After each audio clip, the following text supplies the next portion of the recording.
All right, thank you very much. Hello, everybody. Yes, it's your good friend Pozzible here, and I'm here today to really celebrate one of the things that I love about this job. I get to get with you guys and share with you some of the forgotten moments of Hollywood, more particularly in this case, Disney. They're always pumping out movie here and there, here and there, here and there, and there's always these hooplas over movies that come out that's so much so that some movies just get forgotten. And today we're going to be talking about the forgotten Disney classic, The Great Mouse Detective. As you can imagine, this is a movie based off of Sherlock Holmes. Instead of it being Sherlock Holmes, it's a mouse this time. Dr. Watson is also a mouse, and he's trying to help protect Mousedom from Ratigan. This actual rat who thinks he's a mouse and is trying to take over the world, literally take over all of London. It's very cute. I mean, basically, you got this comparison between the human world and the mouse world.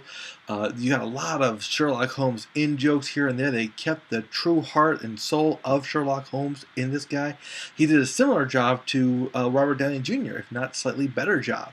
It does work as The Great Mouse Detective begins, because this is their first meeting. Basil is his name. They don't call him Sherlock Holmes, they call him Basil. There's an in-joke there. And I don't believe he's Watson either. I forget what he is. I will admit, I did watch this movie before vacation, and silly me, I didn't review it then. So the memory is a little hazy, but not too hazy, because it was a good movie. Now here's the real funny thing about The Great Mouse Detective. Back in 1986, when the movie was released, it was rated G. Innocent children's movie. Nowadays, probably be rated PG-13, if not rated R, because there's lots of smoking, lots of drinking. They're in a bar, and in that bar they got this, those old-fashioned can dancer type shows where the girl comes out and she's looking very sexy. Of course, she's also a mouse, but that's a moot point.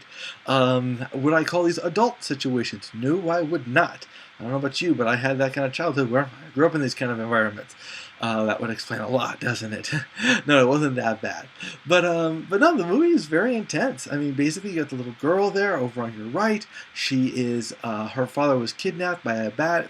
It was like one leg or one wing, and a very intense scene, very violent scene. But of course, it's all off camera. They use a cat to kill one of the mouse, to kill a mouse. However, it's off camera. You won't get the implication. So it's enough for adults to be impressed, but it's also not enough so the kids will have nightmares. Everyone will enjoy this movie. It's just a fun movie. Really good, well acted. It was Vincent Price's dream to star in a Disney animation film one day. As a matter of fact, while he was filming it, this is one thing I love about animation. Vincent Price, classical guy, classical actor, so there he is. He's making all these Shakespearean moves during the voice dialogue, because an actor can do that. When an actor usually acts, I heard this from Antonio Banderas, you got to be very, reserved. Make sure that you just show enough without showing too much, otherwise people will accuse you of overacting.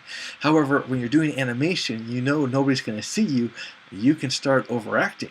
And one of the funny things is that, Vincent Price, while, dramatizing his actions, made these huge Shakespearean motions.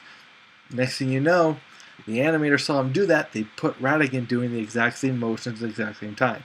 Very cool, very well done, very funny. I know since 1986, it's become a cliche to make a movie where you have like mice and humans, and you've got the mice doing exactly the same thing as the humans do, only it's in mouse world, and he lives in the same place as Sherlock Holmes. Sherlock Holmes is on Baker Street. He's on the same Baker Street, only he's like Baker Street and a fourth, kind of an in-joke there. Like I said, lots of in-jokes for Sherlock Holmes fans. This is a definite must-see. I give this movie a very enthusiastic see it. It's a forgotten classic, the most overlooked masterpiece. Very well written, very well acted, very exciting, had some great moments to it. Well, that's it for me for today, guys. Looking back, we will see you at the theaters. Take it easy now.